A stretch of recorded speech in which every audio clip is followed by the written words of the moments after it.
Hey, Abram, I want to talk about two things. First one is it's the same subject about, well, it's my process of getting into the vortex, which I want to say I've been working with, but I've been playing with.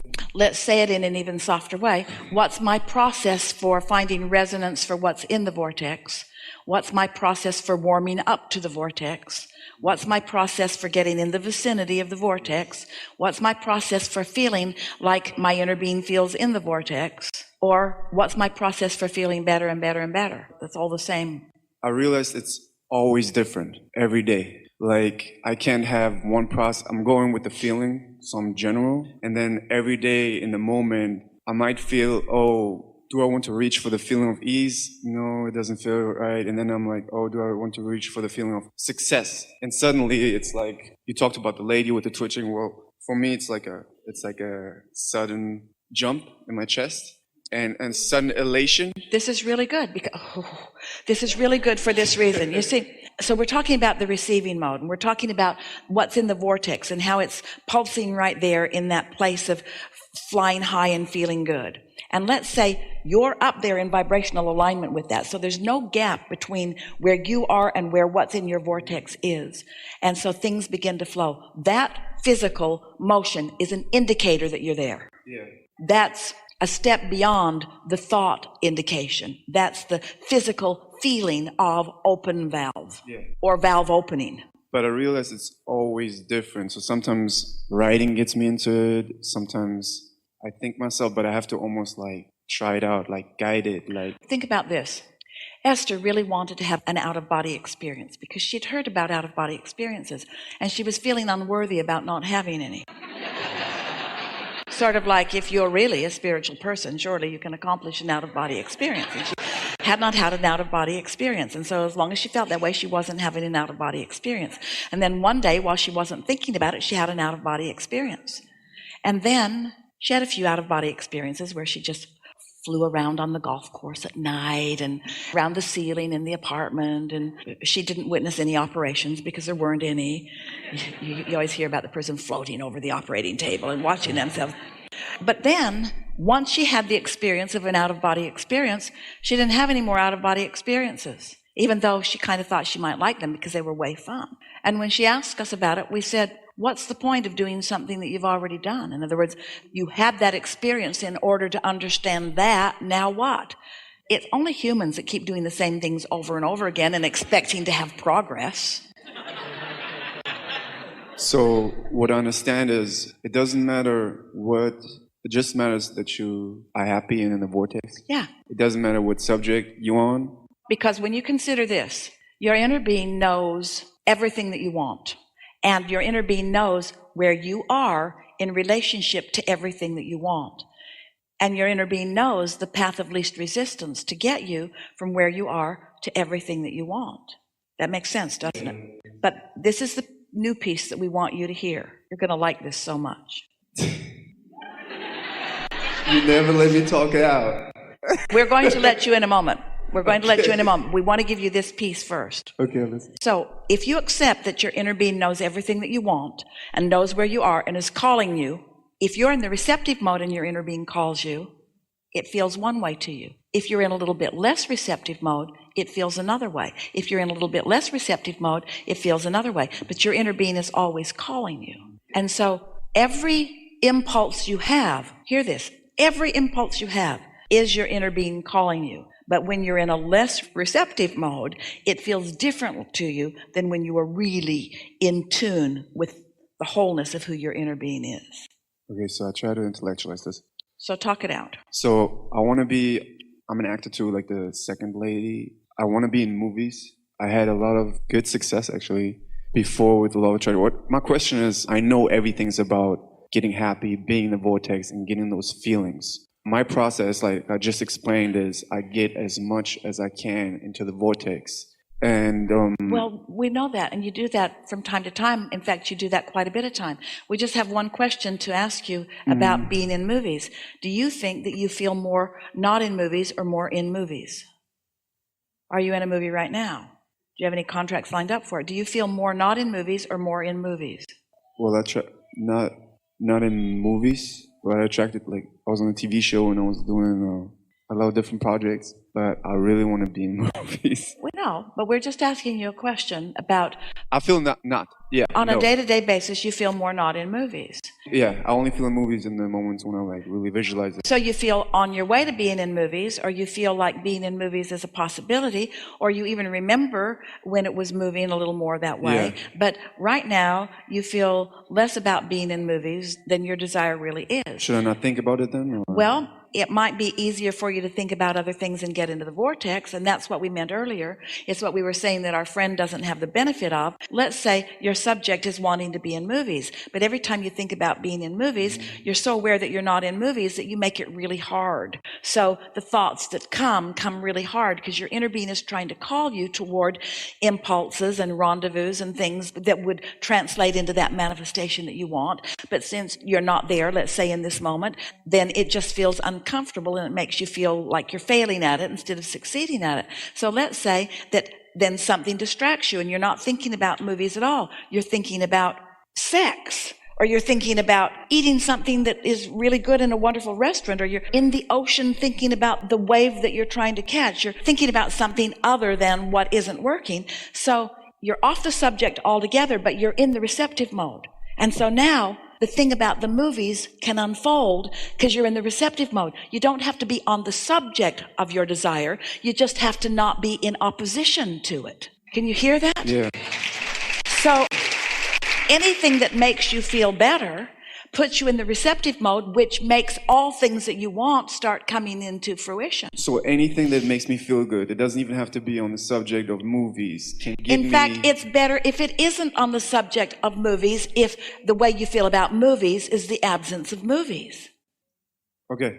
So the process that I do... It's hard for you to imagine not thinking about something that you care about so much. But if you care about it and it's not working, then without meaning to, you're thinking thoughts in opposition to your own desire. But I actually care about being in movies for like the experience. Like I want to see myself. I want to have this adventure. I want to travel a lot.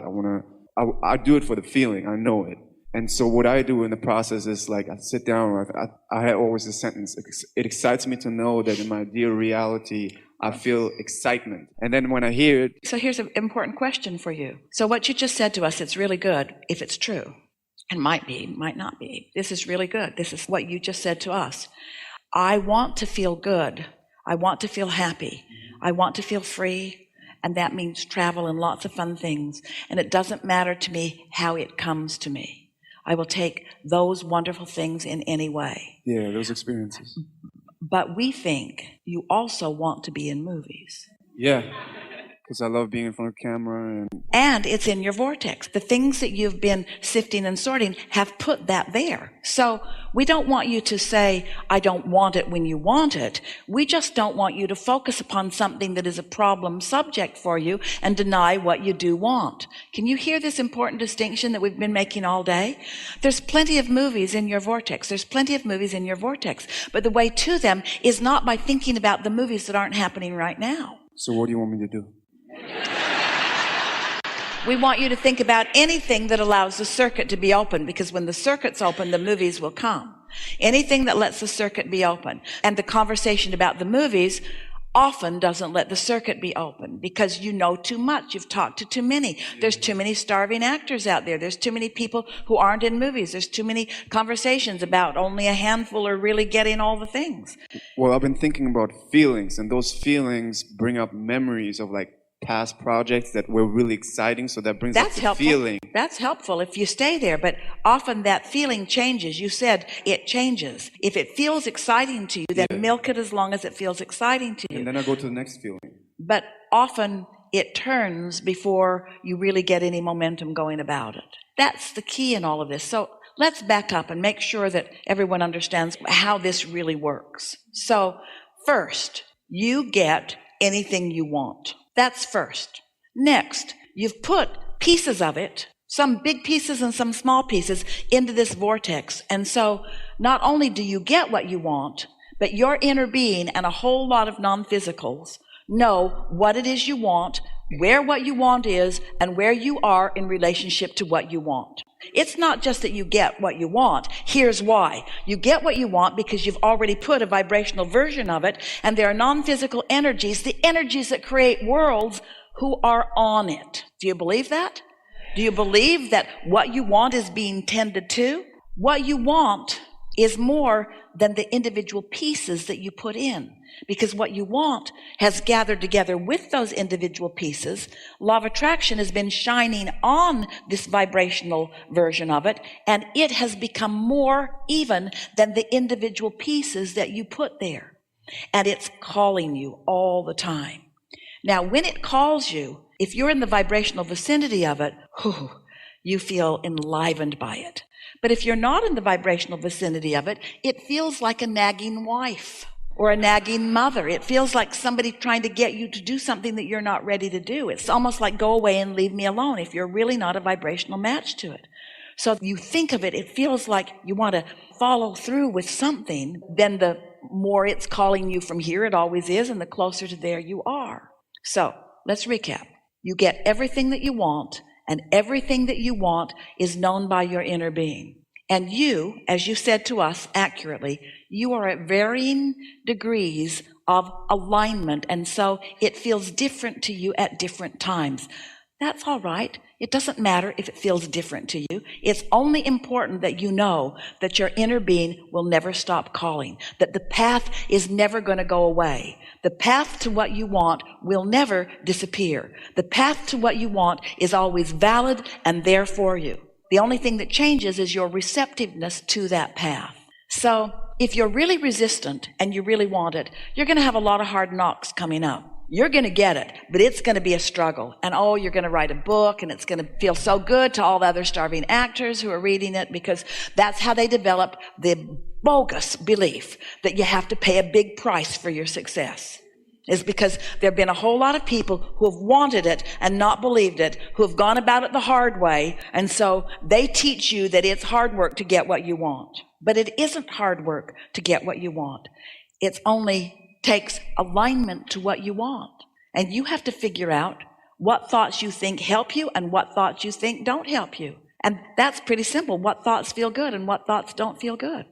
So sometimes the thought of that wonderful time you were having when you were involved in a project feel good to you, and sometimes they don't. See if you can identify what makes the difference. The thought that feels good because the thought that doesn't feel good feels not good because I'm on a certain vibrational level, and the thought is the next one. But it's easier than that. It's like the thought that feels good was all of a sudden, seemingly out of the blue, you got the call. And the feeling of elation about that. Yes, that thought feels good. And every time you think that thought, it helps you. Every time you isolate that part of your life experience and you think about that moment in time, it helps you. It opens a circuit. So if you could think that 100 times a day, you'd open that circuit 100 times a day, and that would make a difference in what unfolds to you. But then what thought doesn't feel good? Project didn't continue, or you got... The casting directors always say, you still have a little bit of an accent. Yeah, you're not quite right for this. And how does that feel? That feels like shutting down. So every time you think that thought, boom, close the circuit. Every time you think that thought, boom, close the circuit. So do you have the ability to choose the better feeling of those two thoughts? Yeah. You do. And that's all there is to this. Do you have the ability to think about your lover coming or think about your lover staying away forever? It's your choice. It's your choice. You get to choose. And if you're choosing by how it feels now you're choosing open circuit, closed circuit, open circuit, closed circuit, open circuit, closed circuit. And the more you choose the open circuits, then the more momentum happens, and the more your desire dominates, and the more beliefs that haven't been helping fade into the background, and the more what feels like magic happens to you. And those who are watching you say, oh man, what's going on with you? I just heard you say that for the first time the other day, and you're already doing it. I just heard you talking about blue glass, and now the room's full of blue glass. I just heard you commenting on how you'd like to be on that project, and boom, magic, you're on that project. The universe will give you, as fast as you will let it, everything you want.